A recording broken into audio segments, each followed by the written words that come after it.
Escuchan ustedes la lectura del libro El deseado de todas las gentes, capítulo 75, ante Anás y Caifás.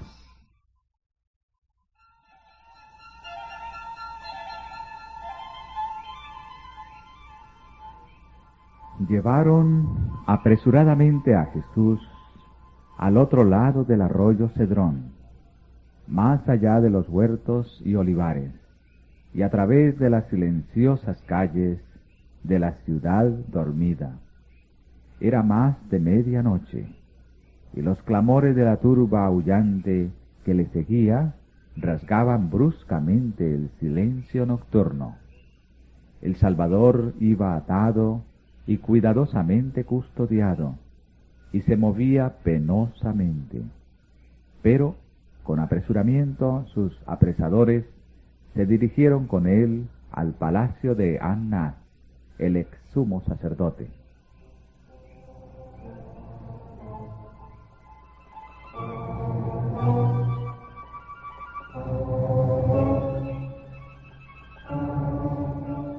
Anás era cabeza de la familia sacerdotal en ejercicio, y por deferencia a su edad, el pueblo lo reconocía como sumo sacerdote. A él debía ser presentado primero Jesús como cautivo del poder sacerdotal. Él debía estar presente al ser examinado el preso, por temor a que Caifás, hombre de menos experiencia, no lograse el objeto que buscaban.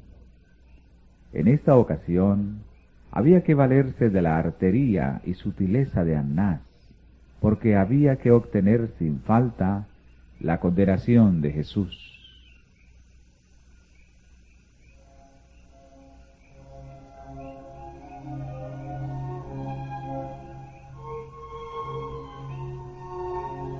Cristo iba a ser juzgado formalmente ante el Sanedrín, pero se le sometió a un juicio preliminar delante de Anás. Bajo el gobierno romano, el Sanedrín no podía ejecutar la sentencia de muerte. Podía tan solo examinar a un preso y dar su fallo, que debía ser ratificado por las autoridades romanas. Era pues necesario presentar contra Cristo acusaciones que fuesen consideradas como criminales por los romanos.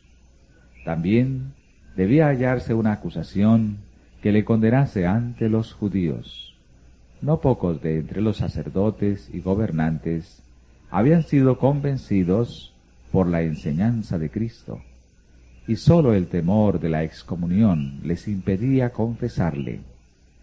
Los sacerdotes se acordaban muy bien de la pregunta que había hecho Nicodemo: ¿juzga nuestra ley a hombre si primero no oyere de él y entendiere de lo que ha hecho? Esta pregunta había producido momentáneamente la disolución del concilio y estorbado sus planes.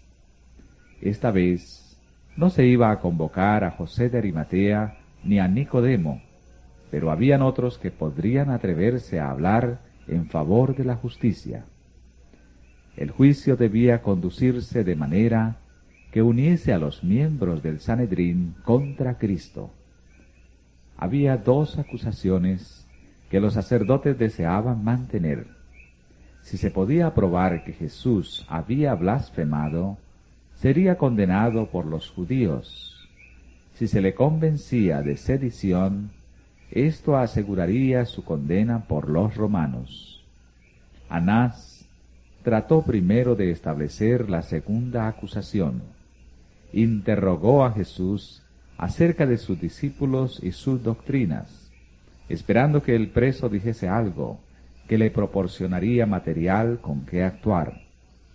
Pensaba arrancarle alguna declaración que probase que estaba tratando de crear una sociedad secreta con el propósito de establecer un nuevo reino. Entonces los sacerdotes le entregarían a los romanos como perturbador de la paz y fautor de insurrección.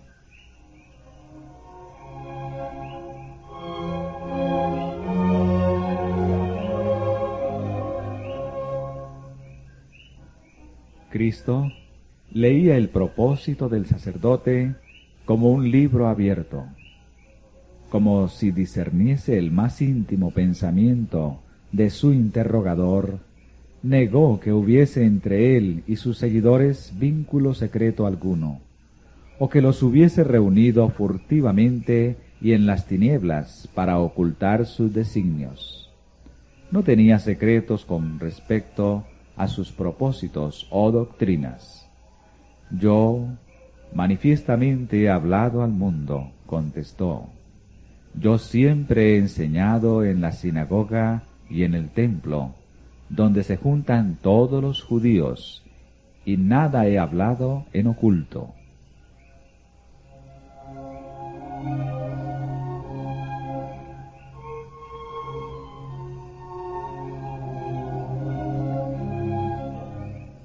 El Salvador puso en contraste su propia manera de obrar con los métodos de sus acusadores.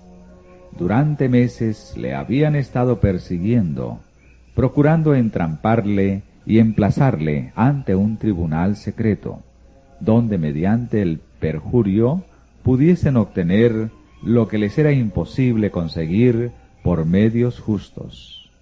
Ahora estaban llevando a cabo su propósito. El arresto a medianoche por una turba, las burlas y los ultrajes que se le infligieron antes que fuese condenado o siquiera acusado, eran la manera de actuar de ellos y no de él. Su acción era una violación de la ley. Sus propios reglamentos declaraban que todo hombre debía ser tratado como inocente hasta que su culpabilidad fuese probada. Por sus propios reglamentos, los sacerdotes estaban condenados.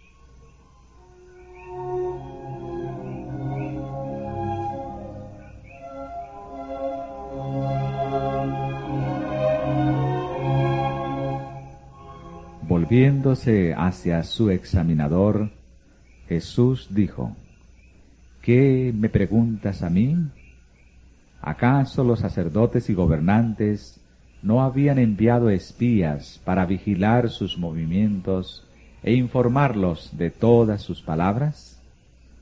¿No habían estado presentes en toda reunión de la gente y llevado información a los sacerdotes acerca de todos sus dichos y hechos?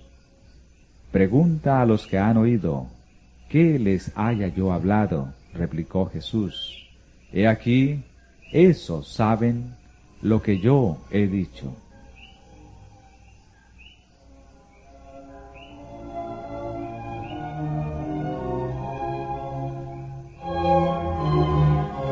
Anás quedó acallado por la decisión de la respuesta, temiendo que Cristo dijese acerca de su conducta algo que él prefería mantener encubierto. Nada más le dijo por el momento. Uno de los oficiales, lleno de ira al ver a Anás reducido al silencio, hirió a Jesús en la cara diciendo: ¿Así respondes al pontífice?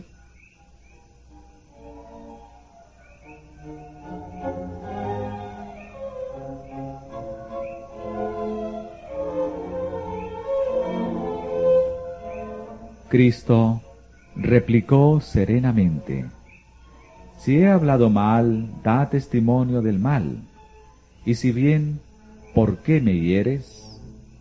No pronunció hirientes palabras de represalia. Su serena respuesta brotó de un corazón sin pecado, paciente y amable, a prueba de provocación.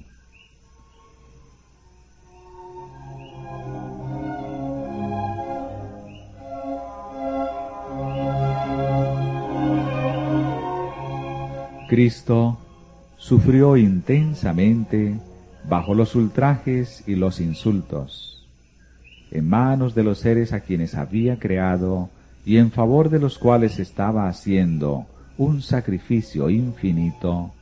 Recibió toda indignidad y sufrió en proporción a la perfección de su santidad y su odio al pecado. El ser interrogado por hombres que obraban como demonios, le era un continuo sacrificio. El estar rodeado por seres humanos bajo el dominio de Satanás le repugnaba, y sabía que en un momento, con un fulgor de su poder divino, podía postrar en el polvo a sus crueles atormentadores. Esto le hacía tanto más difícil soportar la prueba.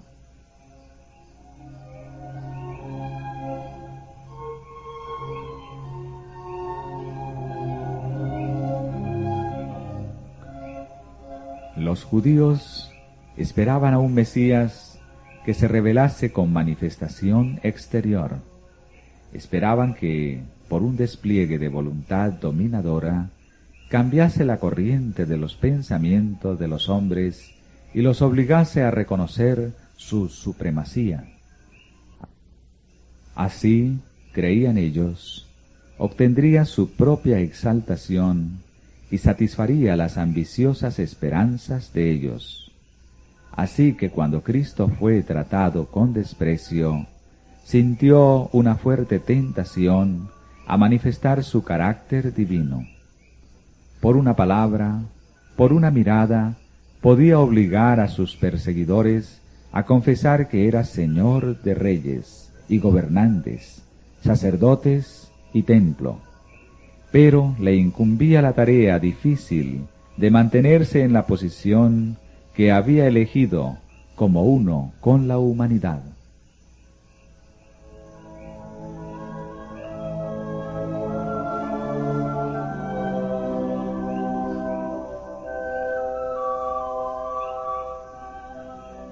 Los ángeles del cielo presenciaban todo movimiento hecho contra su amado general.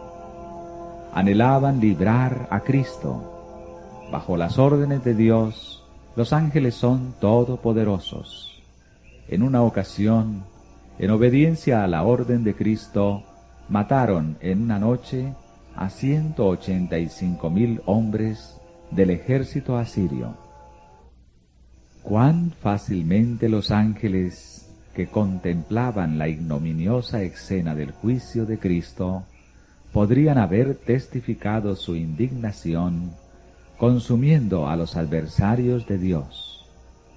Pero no se les ordenó que lo hiciesen. El que podría haber condenado a sus enemigos a muerte, soportó su crueldad, su amor por su Padre y el compromiso que contrajera desde la creación del mundo de venir a llevar el pecado, le indujeron a soportar sin quejarse el trato grosero de aquellos a quienes había venido a salvar. Era parte de su misión soportar en su humanidad todas las burlas y los ultrajes que los hombres pudiesen acumular sobre él. La única esperanza de la humanidad estribaba en esta sumisión de Cristo a todo el sufrimiento que el corazón y las manos de los hombres pudieran infligirle.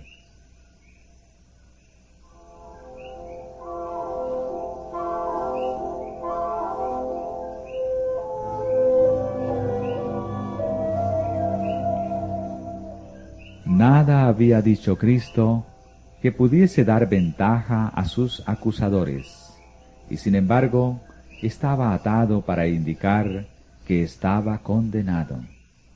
Debía haber, sin embargo, una apariencia de justicia.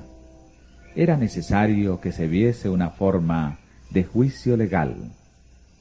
Las autoridades estaban resueltas a apresurarlo. Conocían el aprecio que el pueblo tenía por Jesús y temían que si cundía la noticia de su arresto, se intentase rescatarle. Además, si no se realizaba enseguida el juicio y la ejecución, habría una demora de una semana por la celebración de la Pascua. Esto podría desbaratar sus planes. Para conseguir la condenación de Jesús, dependían mayormente del clamor de la turba, formada en gran parte por el populacho de Jerusalén. Si se produjese una demora de una semana, la agitación disminuiría y probablemente se produciría una reacción. La mejor parte del pueblo se decidiría en favor de Cristo. Muchos darían un testimonio que le justificaría, sacando a luz las obras poderosas que había hecho. Esto excitaría la indignación popular contra el Sanedrín. Sus procedimientos quedarían condenados y Jesús sería libertado y recibiría nuevo homenaje de las multitudes. Los sacerdotes y gobernantes resolvieron, pues, que antes que se conociese su propósito, Jesús fuese entregado a los romanos.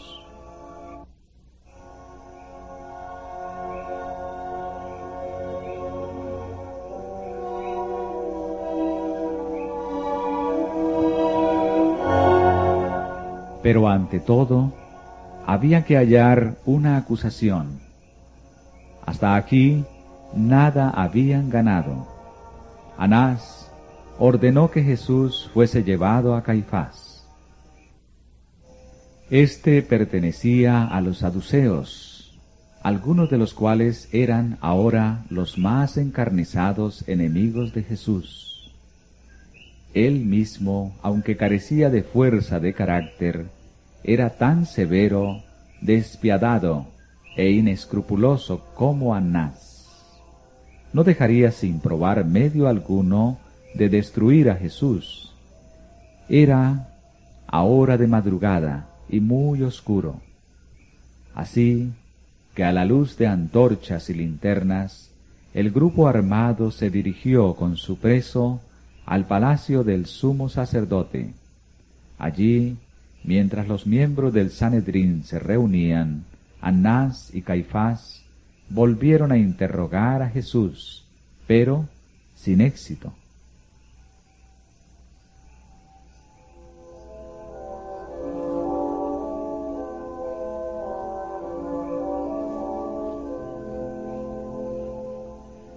Cuando el concilio se hubo congregado en la sala del tribunal, Caifás tomó asiento como presidente. A cada lado estaban los jueces y los que estaban especialmente interesados en el juicio. Los soldados romanos se hallaban en la plataforma situada más abajo que el solio a cuyo pie estaba Jesús. En él se fijaban las miradas de toda la multitud. La excitación era intensa. En toda la muchedumbre, él era el único que sentía calma y serenidad. La misma atmósfera que le rodeaba parecía impregnada de influencia santa.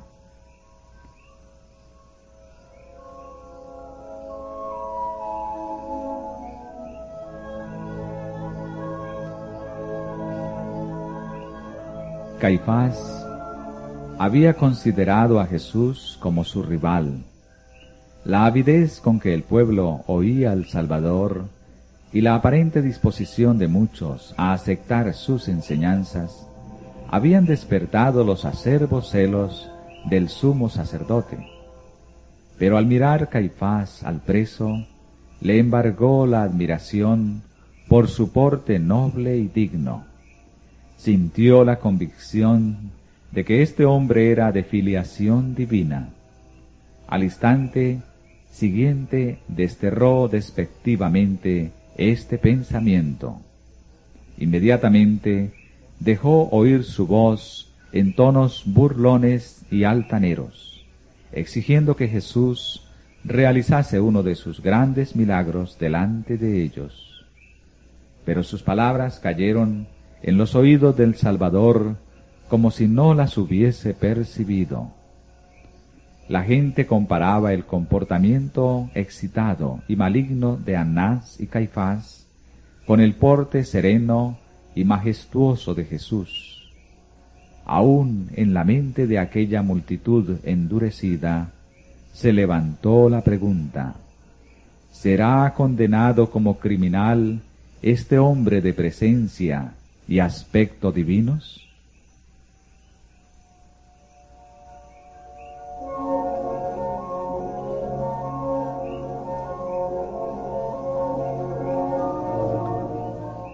percibir Caifás la influencia que reinaba, apresuró el examen.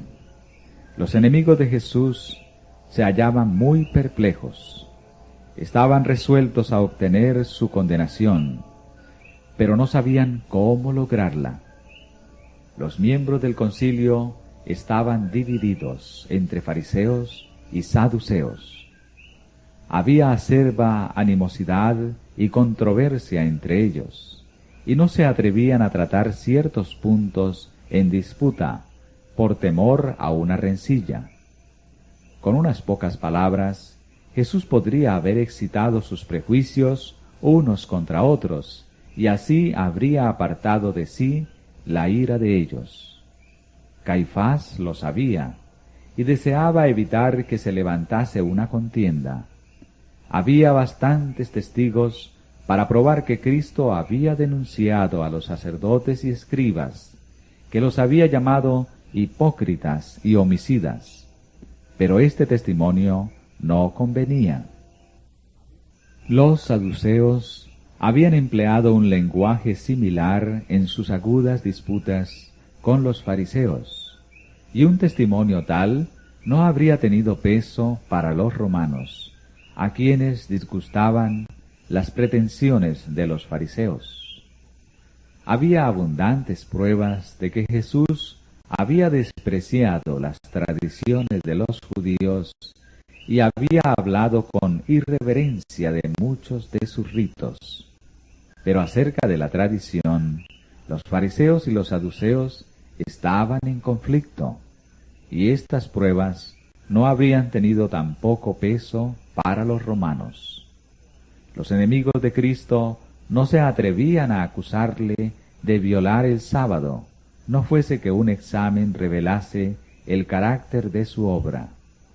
Si se sacaban a relucir sus milagros de curación, se frustraría el objeto mismo que tenían en vista los sacerdotes.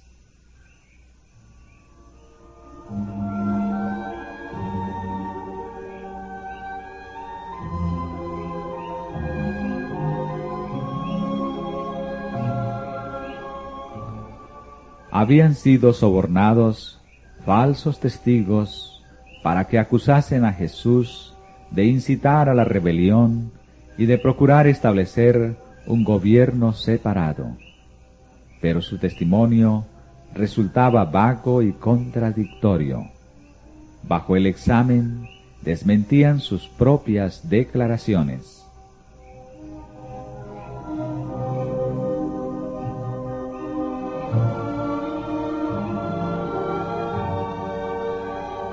En los comienzos de su ministerio, Cristo había dicho: «Destruid este templo, y en 3 días lo levantaré». En el lenguaje figurado de la profecía, había predicho así su propia muerte y resurrección, mas él hablaba del templo de su cuerpo. Los judíos habían comprendido estas palabras en un sentido literal, como si se refiriesen al templo de Jerusalén. A excepción de esto, en todo lo que Jesús había dicho, nada podían hallar los sacerdotes que fuese posible emplear contra él. Repitiendo estas palabras, pero falseándolas, esperaban obtener una ventaja. Los romanos se habían dedicado a reconstruir y embellecer el templo, y se enorgullecían mucho de ello. Cualquier desprecio manifestado hacia él habría de excitar seguramente su indignación. En este terreno podían concordar los romanos y los judíos, los fariseos y los saduceos, porque todos tenían gran veneración por el templo. Acerca de este punto se encontraron 2 testigos cuyo testimonio no era tan contradictorio como el de los demás. Uno de ellos, que había sido comprado para acusar a Jesús, declaró: «Este dijo: puedo derribar el templo de Dios y en 3 días reedificarlo». Así fueron torcidas las palabras de Cristo. si hubiesen sido repetidas exactamente como él las dijo, no habrían servido para obtener su condena ni siquiera de parte del Sanedrín. Si Jesús hubiese sido un hombre como los demás, según aseveraban los judíos, su declaración habría indicado tan solo un espíritu irracional y jactancioso, pero no podría haberse declarado blasfemia. Aún en la forma en que las repetían los falsos testigos, nada contenían sus palabras que los romanos pudiesen considerar como crimen digno de muerte.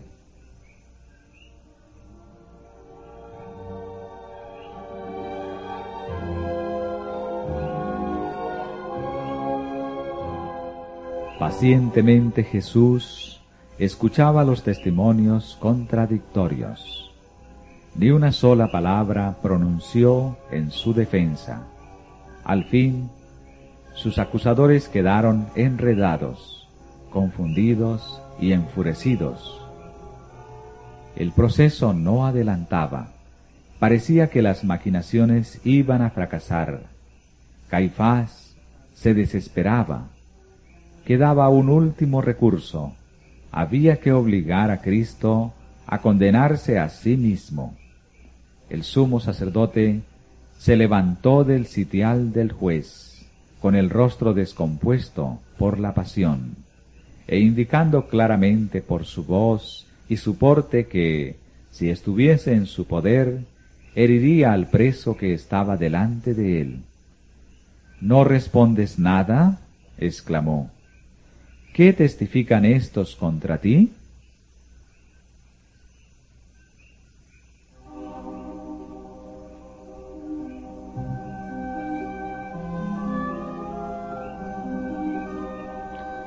Jesús guardó silencio.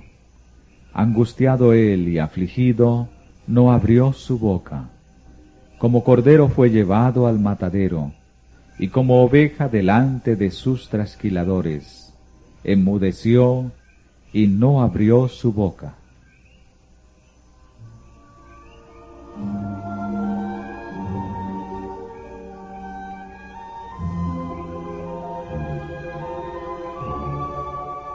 Por fin, Caifás, alzando la diestra hacia el cielo, se dirigió a Jesús con un juramento solemne. Te conjuro por el Dios viviente, que nos digas si eres tú el Cristo, Hijo de Dios.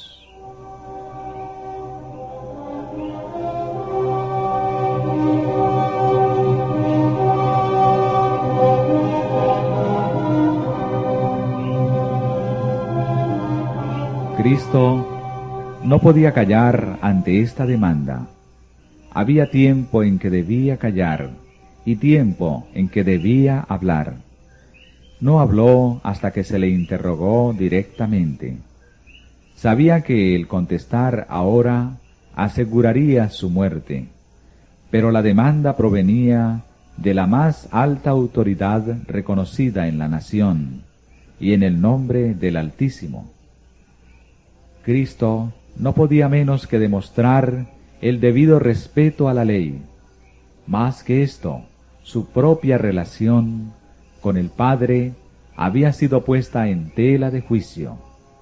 Debía presentar claramente su carácter y su misión.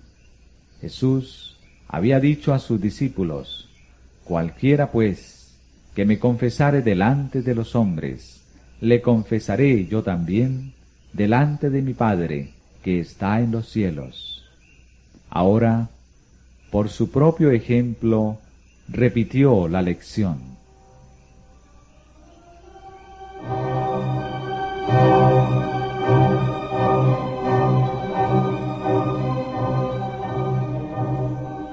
Todos los oídos estaban atentos, y todos los ojos se fijaban en su rostro mientras contestaba: Tú lo has dicho.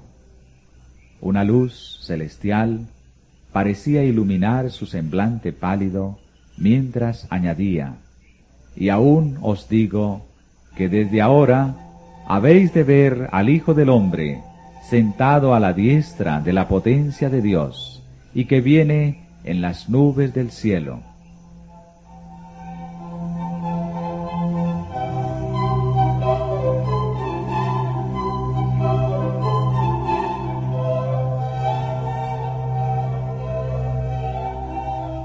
Por un momento, la divinidad de Cristo fulguró a través de su aspecto humano. El sumo sacerdote vaciló bajo la mirada penetrante del Salvador. Esa mirada parecía leer sus pensamientos ocultos y entrar como fuego hasta su corazón. Nunca, en el resto de su vida, olvidó aquella mirada escrutadora del perseguido Hijo de Dios.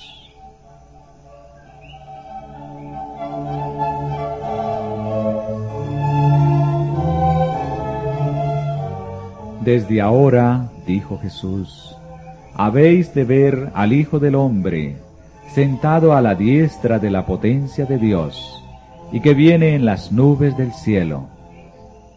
Con estas palabras, Cristo presentó el reverso de la escena que ocurría entonces.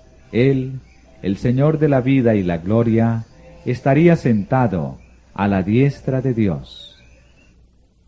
Sería el juez de toda la tierra, y su decisión sería inapelable. Entonces, toda cosa secreta estaría expuesta a la luz del rostro de Dios, y se pronunciaría el juicio sobre todo hombre, según sus hechos.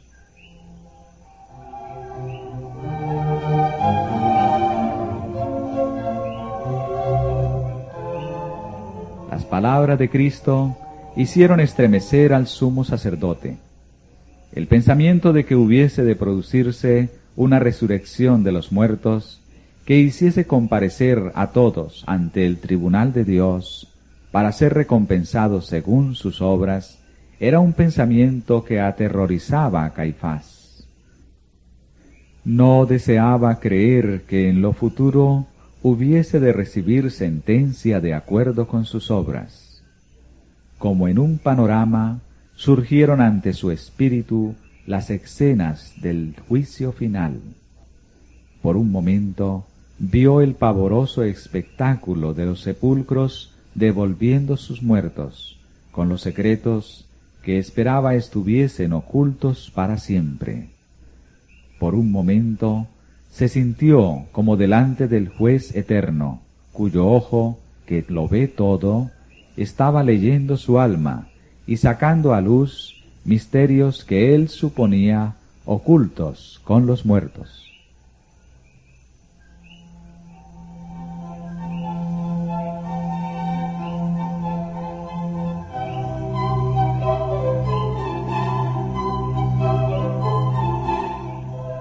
La escena se desvaneció de la visión del sacerdote. Las palabras de Cristo habían herido en lo vivo al saduceo. Caifás había negado la doctrina de la resurrección, del juicio y de una vida futura. Ahora se sintió enloquecido por una furia satánica. ¿Iba este hombre, preso delante de él, a asaltar sus más queridas teorías? Rasgando su manto, a fin de que la gente pudiese ver su supuesto horror, pidió que sin más preliminares se condenase al preso por blasfemia. ¿Qué más necesidad tenemos de testigos?, dijo. He aquí ahora habéis oído su blasfemia. ¿Qué os parece? Y todos le condenaron.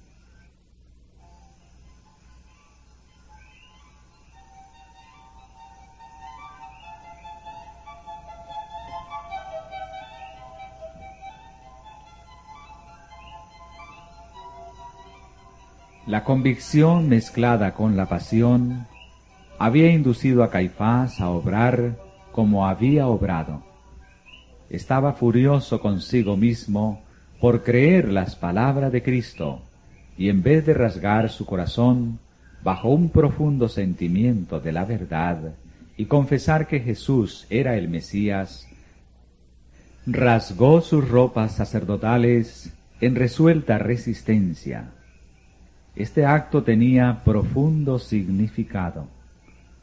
Poco lo comprendía Caifás. En este acto, realizado para influir en los jueces y obtener la condena de Cristo, el sumo sacerdote se había condenado a sí mismo. Por la ley de Dios, quedaba descalificado para el sacerdocio. Había pronunciado sobre sí mismo la sentencia de muerte.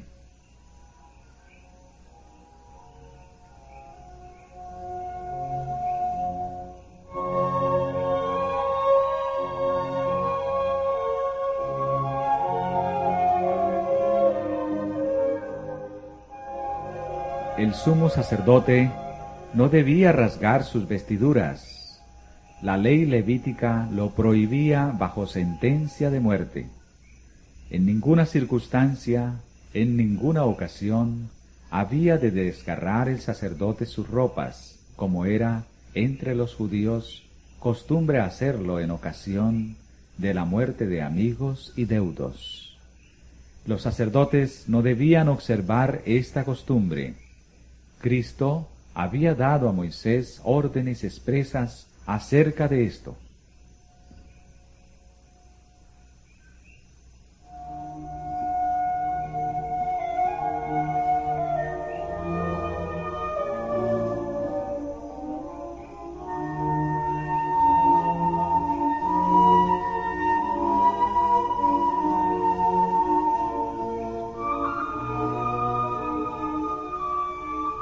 Todo lo que llevaba el sacerdote había de ser entero y sin defecto.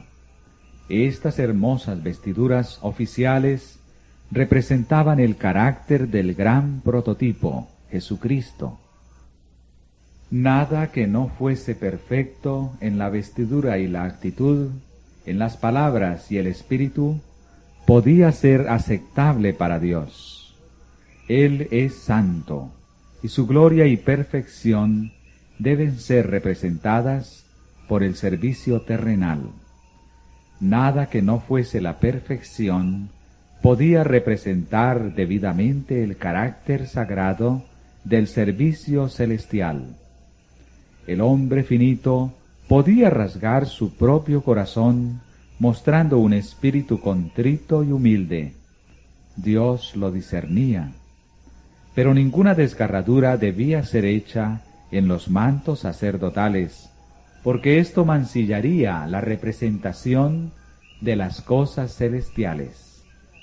El sumo sacerdote, que se atrevía a comparecer en santo oficio y participar en el ministerio del santuario con ropas rotas, era considerado como separado de Dios. Al rasgar sus vestiduras, se privaba de su carácter representativo y cesaba de ser acepto para Dios como sacerdote oficiante. Esta conducta de Caifás demostraba pues la pasión e imperfección humanas. Al rasgar sus vestiduras, Caifás anulaba la ley de Dios para seguir la tradición de los hombres. Una ley de origen humano estatuía que en caso de blasfemia, un sacerdote podía desgarrar impunemente sus vestiduras por horror al pecado. Así la ley de Dios era anulada por las leyes de los hombres.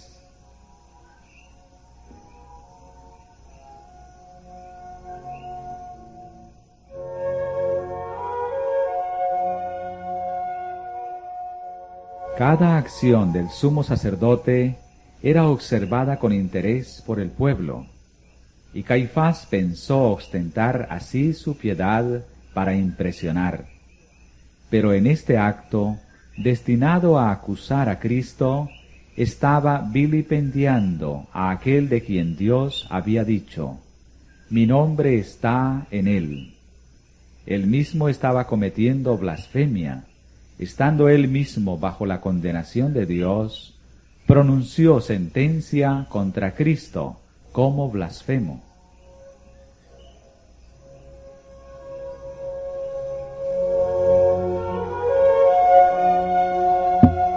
Cuando Caifás rasgó sus vestiduras, su acto prefiguraba el lugar que la nación judía como nación iba a ocupar desde entonces para con Dios. El pueblo que había sido una vez favorecido por Dios se estaba separando de él y rápidamente estaba pasando a ser desconocido por Jehová. Cuando Cristo en la cruz exclamó, «Consumado es», y el velo del templo se rasgó de alto a bajo, el vigilante santo declaró que el pueblo judío había rechazado a aquel que era el prototipo simbolizado por todas sus figuras, la substancia de todas sus sombras. Israel se había divorciado de Dios. Bien podía Caifás rasgar entonces sus vestiduras oficiales, que significaban que él aseveraba ser representante del gran sumo pontífice, porque ya no tendrían significado para él ni para el pueblo. Bien podía el sumo sacerdote rasgar sus vestiduras en horror por sí mismo y por la nación.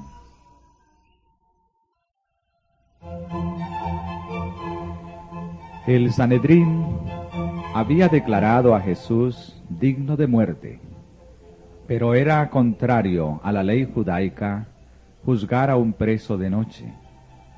Un fallo legal no podía pronunciarse sino a la luz del día y ante una sesión plenaria del concilio. No obstante esto, el Salvador fue tratado como criminal condenado y entregado para ser ultrajado por los más bajos y viles de la especie humana. El palacio del sumo sacerdote rodeaba un atrio abierto en el cual los soldados y la multitud se habían congregado. A través de ese patio, y recibiendo por todos lados burlas acerca de su acerto de ser hijo de Dios, Jesús fue llevado a la sala de guardia. Sus propias palabras, sentado a la diestra de la potencia, y que viene en las nubes del cielo, eran repetidas con escarnio. Mientras estaba en la sala de guardia, aguardando su juicio legal, no estaba protegido. El populacho ignorante había visto la crueldad con que había sido tratado ante el concilio, y por tanto se tomó la libertad de manifestar todos los elementos satánicos de su naturaleza. La misma nobleza y el porte divino de Cristo lo enfurecían. Su mansedumbre, su inocencia y su majestuosa paciencia lo llenaban de un odio satánico. Pisoteaba la misericordia y la justicia. Nunca fue tratado un criminal en forma tan inhumana como lo fue el Hijo de Dios.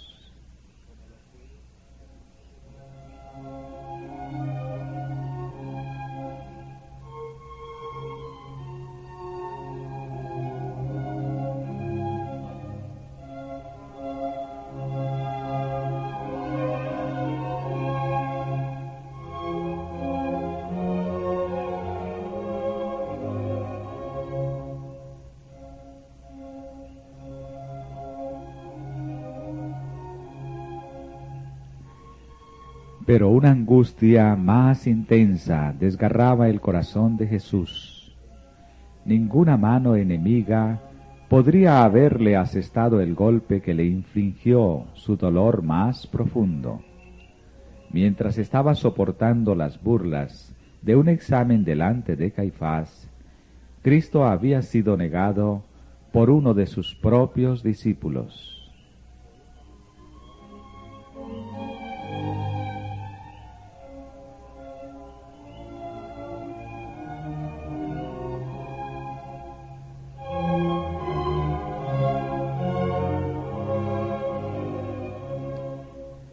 Después de abandonar a su maestro en el huerto, dos de ellos se habían atrevido a seguir desde lejos a la turba que se había apoderado de Jesús. Estos discípulos eran Pedro y Juan. Los sacerdotes reconocieron a Juan como discípulo bien conocido de Jesús y le dejaron entrar en la sala, esperando que, al presenciar la humillación de su maestro, repudiaría la idea de que un ser tal fuese hijo de Dios. Juan habló en favor de Pedro y obtuvo permiso para que entrase también.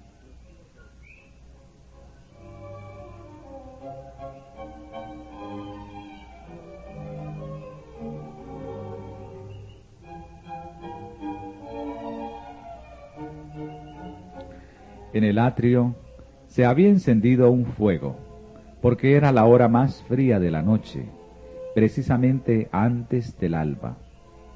Un grupo se reunió en derredor del fuego, y Pedro se situó presuntuosamente entre los que lo formaban.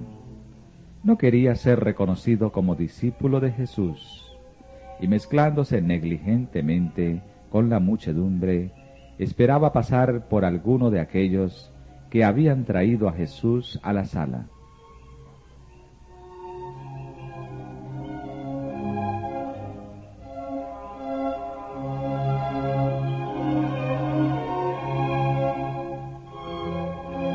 Pero, al resplandecer la luz sobre el rostro de Pedro, la mujer que cuidaba la puerta le echó una mirada escrutadora.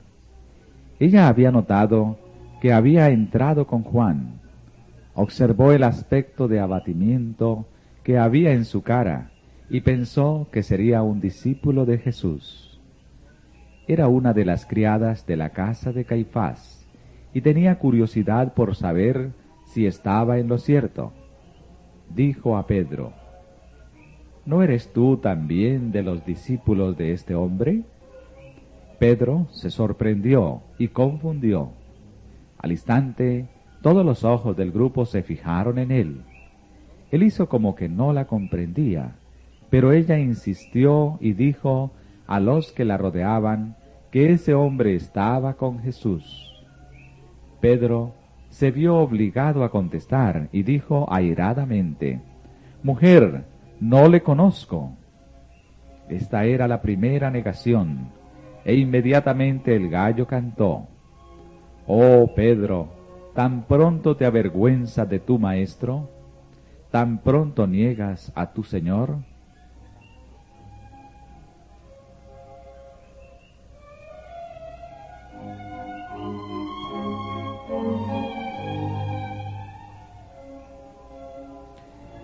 El discípulo Juan, al entrar en la sala del tribunal, no trató de ocultar el hecho de que era seguidor de Jesús.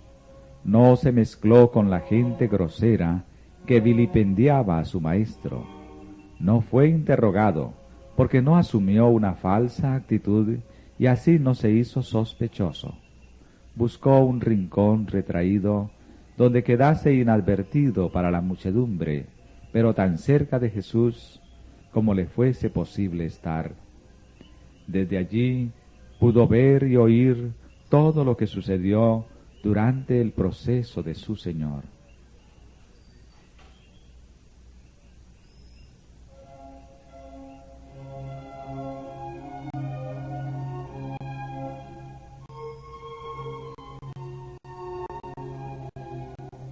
Pedro no había querido que fuese conocido su verdadero carácter. Al asumir un aire de indiferencia, se había colocado en el terreno del enemigo y había caído fácil presa de la tentación. Si hubiese sido llamado a pelear por su maestro, habría sido un soldado valeroso. Pero cuando el dedo del escarnio le señaló, se mostró cobarde. Muchos que no rehuyen una guerra activa por su Señor son impulsados por el ridículo a negar su fe. Asociándose con aquellos a quienes debieran evitar, se colocan en el camino de la tentación. Invitan al enemigo a tentarlos y se ven inducidos a decir y a hacer lo que nunca harían en otras circunstancias. El discípulo de Cristo, que en nuestra época disfraza su fe por temor a sufrir oprobio, niega a su Señor tan realmente como lo negó Pedro en la sala del tribunal.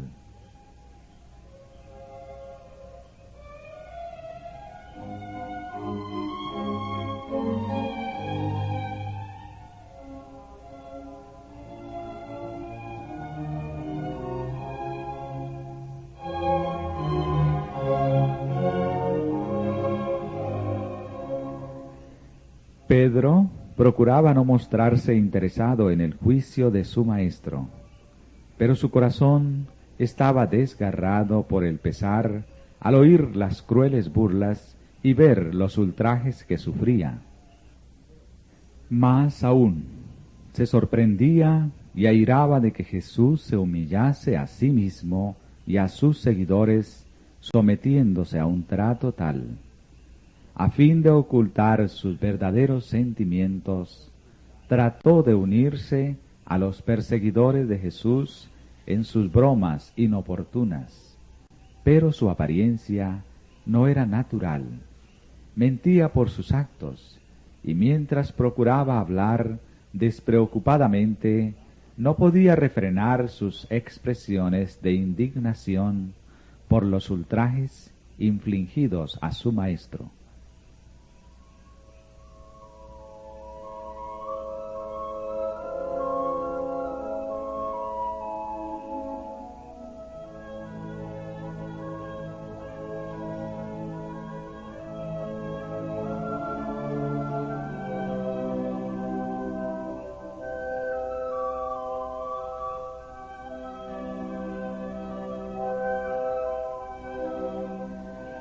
La atención fue atraída a él por segunda vez, y se le volvió a acusar de ser seguidor de Jesús.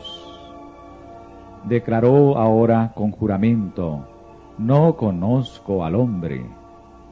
Le fue dada otra oportunidad. Transcurrió una hora, y uno de los criados del sumo sacerdote, pariente cercano del hombre a quien Pedro había cortado una oreja, le preguntó: ¿no te vi yo en el huerto con él? Verdaderamente tú eres de ellos, porque eres Galileo, y tu habla es semejante. Al oír esto, Pedro se enfureció. Los discípulos de Jesús eran conocidos por la pureza de su lenguaje, y a fin de engañar plenamente a los que le interrogaban y justificar la actitud que había asumido, Pedro negó ahora a su maestro con maldiciones y juramentos. El gallo volvió a cantar. Pedro lo oyó entonces y recordó las palabras de Jesús: antes que el gallo haya cantado 2 veces, me negarás 3 veces.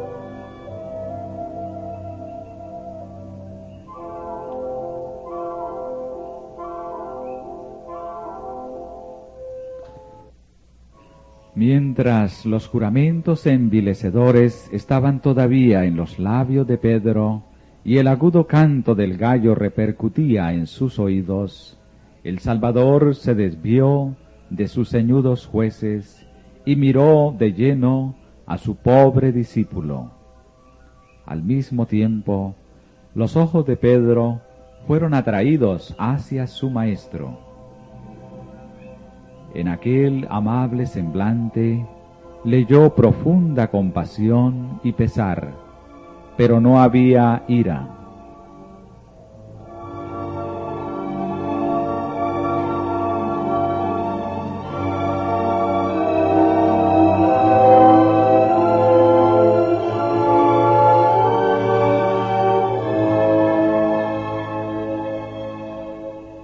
Al ver ese rostro pálido y doliente, esos labios temblorosos, esa mirada de compasión y perdón, su corazón fue atravesado como por una flecha. Su conciencia se despertó. Los recuerdos acudieron a su memoria y Pedro rememoró la promesa que había hecho unas pocas horas antes, de que iría con su Señor a la cárcel y a la muerte. Recordó su pesar cuando el Salvador le dijo en el aposento alto que negaría a su Señor 3 veces esa misma noche.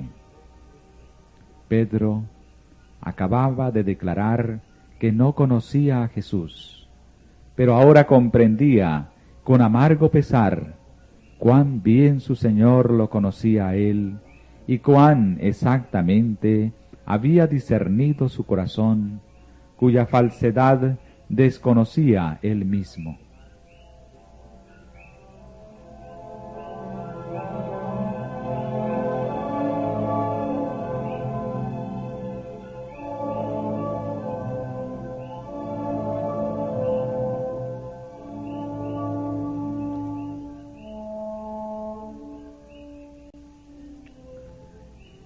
Una oleada de recuerdos le abrumó. La tierna misericordia del Salvador, su bondad y longanimidad, su amabilidad y paciencia para con sus discípulos tan llenos de yerros, lo recordó todo. También recordó la advertencia: Simón, Simón, he aquí Satanás os ha pedido para zarandearos como a trigo. Mas yo he rogado por ti, que tu fe no falte. Reflexionó con horror en su propia ingratitud, su falsedad, su perjurio. Una vez más, miró a su maestro y vio una mano sacrílega que le hería en el rostro. No pudiendo soportar ya más la escena, salió corriendo de la sala con el corazón quebrantado.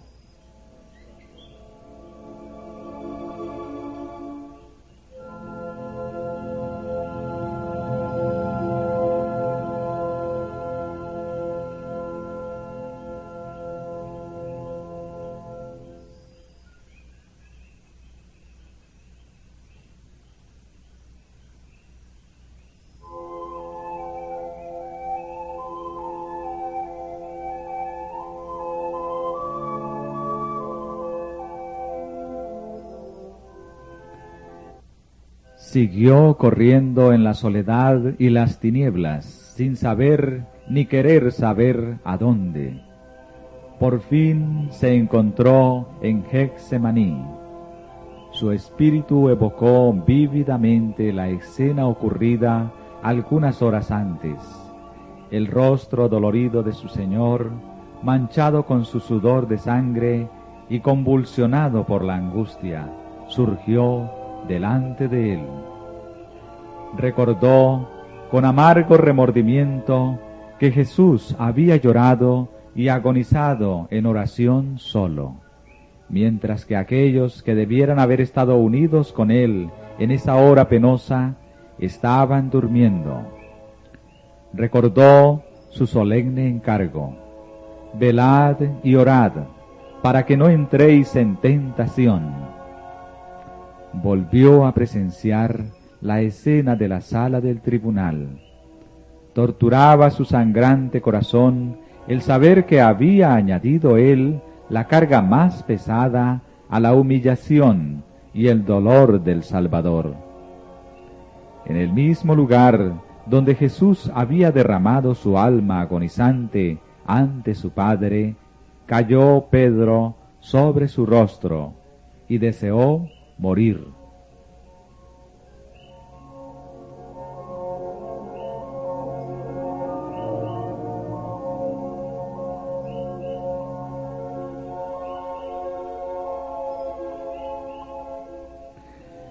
Por haber dormido cuando Jesús le había invitado a velar y a orar, Pedro había preparado el terreno para su grave pecado.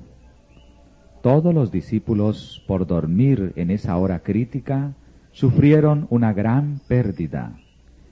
Cristo conocía la prueba de fuego por la cual iban a pasar. Sabía cómo iba a obrar Satanás para paralizar sus sentidos, a fin de que no estuviesen preparados para la prueba. Por lo tanto, los había amonestado. Si hubiesen pasado en vigilia y oración aquellas horas transcurridas en el huerto, Pedro no habría tenido que depender de su propia y débil fuerza. No habría negado a su Señor. Si los discípulos hubiesen velado con Cristo en su agonía, habrían estado preparados para contemplar sus sufrimientos en la cruz. Habrían comprendido en cierto grado la naturaleza de su angustia abrumadora. Habrían podido recordar sus palabras que predecían sus sufrimientos, su muerte y su resurrección.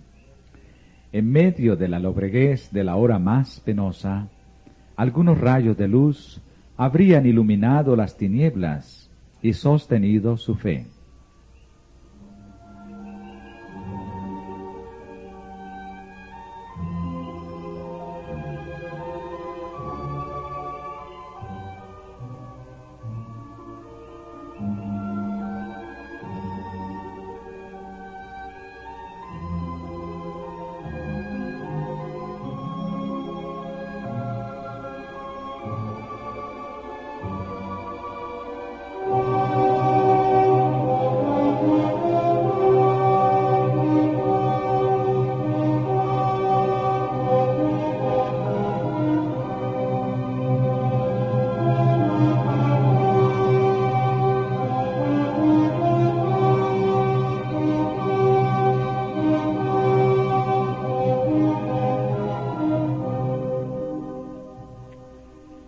Tan pronto como fue de día, el Sanedrín se volvió a reunir y Jesús fue traído de nuevo a la sala del concilio. Se había declarado Hijo de Dios y habían torcido sus palabras de modo que constituyeran una acusación contra él.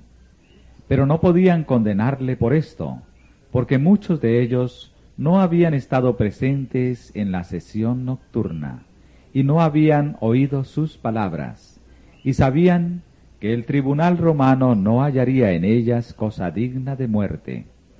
Pero si todos podían oírle repetir con sus propios labios estas mismas palabras, podrían obtener su objeto.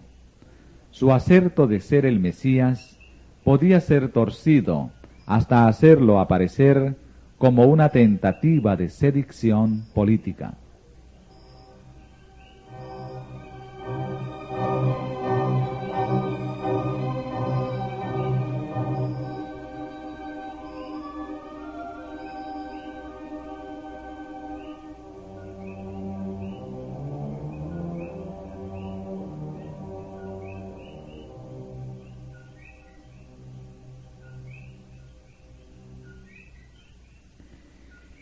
¿Eres tú el Cristo?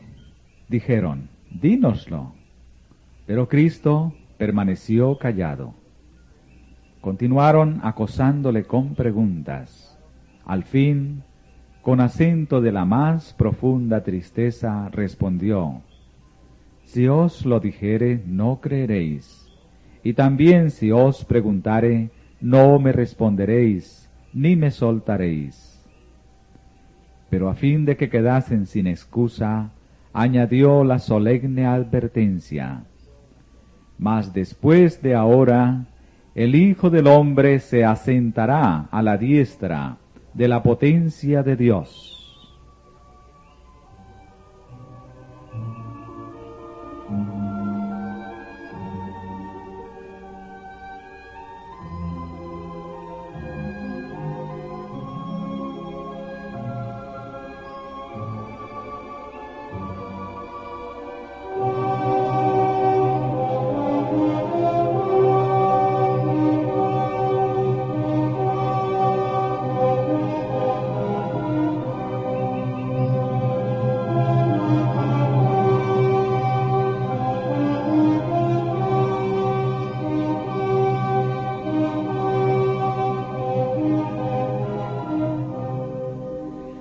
Luego, ¿tú eres hijo de Dios?, preguntaron a una voz.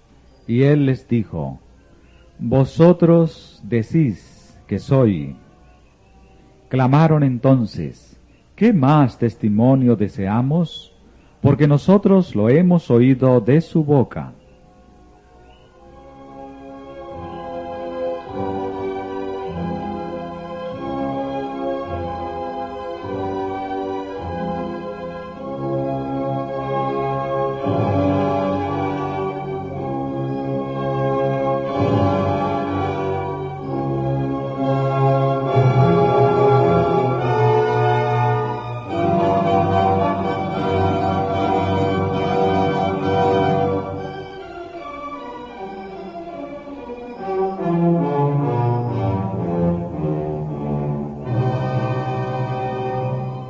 Y así, por la tercera condena de las autoridades judías, Jesús había de morir. Todo lo que era necesario ahora, pensaban, era que los romanos ratificasen esta condena y le entregasen en sus manos.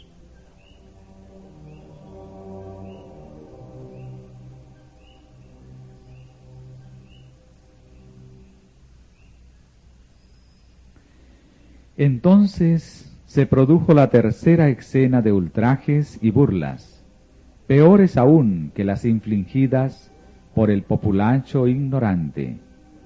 En la misma presencia de los sacerdotes y gobernantes, y con su sanción, sucedió esto.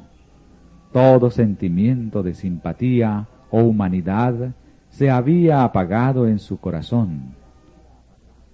Si bien sus argumentos eran débiles y no lograban acallar la voz de Jesús, tenían otras armas, como las que en toda época se han usado para hacer callar a los herejes: el sufrimiento, la violencia y la muerte.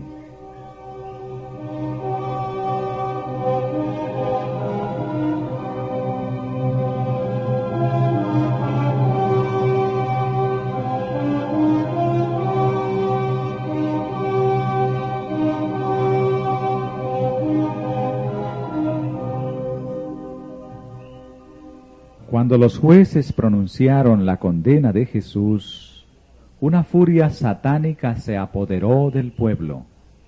El rugido de las voces era como el de las fieras. La muchedumbre corrió hacia Jesús, gritando, «¡Es culpable! ¡Matadle!». De no haber sido por los soldados romanos, Jesús no habría vivido para ser clavado en la cruz del Calvario. Habría sido despedazado delante de sus jueces, si no hubiese intervenido la autoridad romana y, por la fuerza de las armas, impedido la violencia de la turba.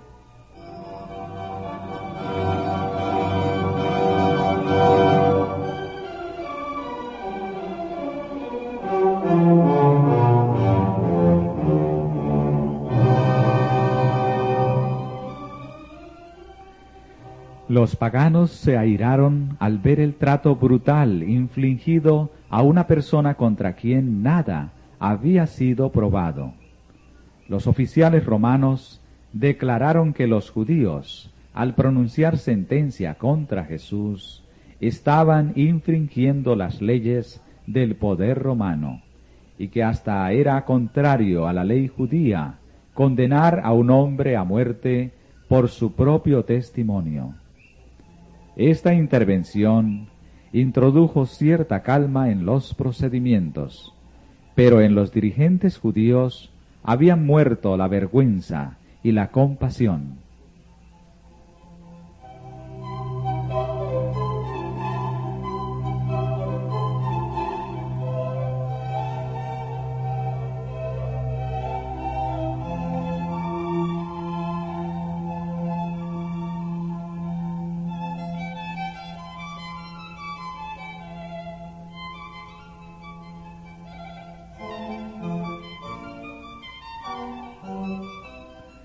Los sacerdotes y gobernantes se olvidaron de la dignidad de su oficio y ultrajaron al Hijo de Dios con epítetos obscenos. Le escarnecieron acerca de su parentesco y declararon que su acerto de proclamarse el Mesías le hacía merecedor de la muerte más ignomiosa. Los hombres más disolutos sometieron al Salvador a ultrajes infames. Se le echó un viejo manto sobre la cabeza y sus perseguidores le herían en el rostro, diciendo: «Profetízanos tú, Cristo, ¿quién es el que te ha herido?». Cuando se le quitó el manto, un pobre miserable le escupió en el rostro.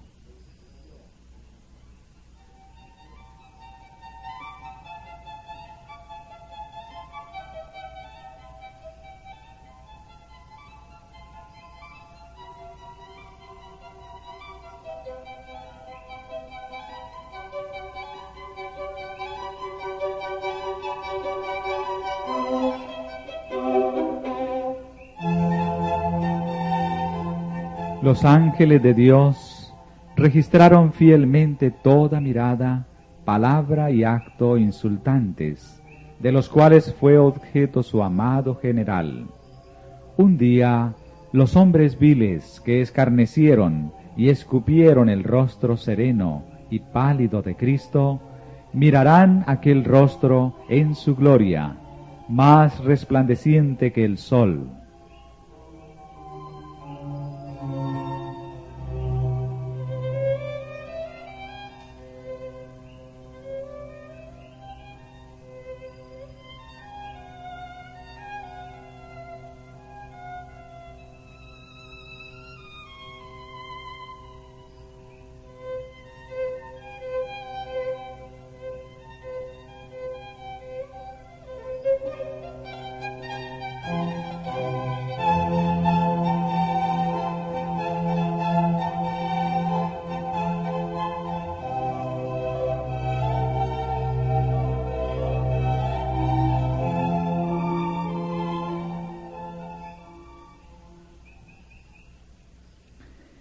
Este capítulo está basado en los Evangelios según San Mateo 26, versículos 57 hasta el 75.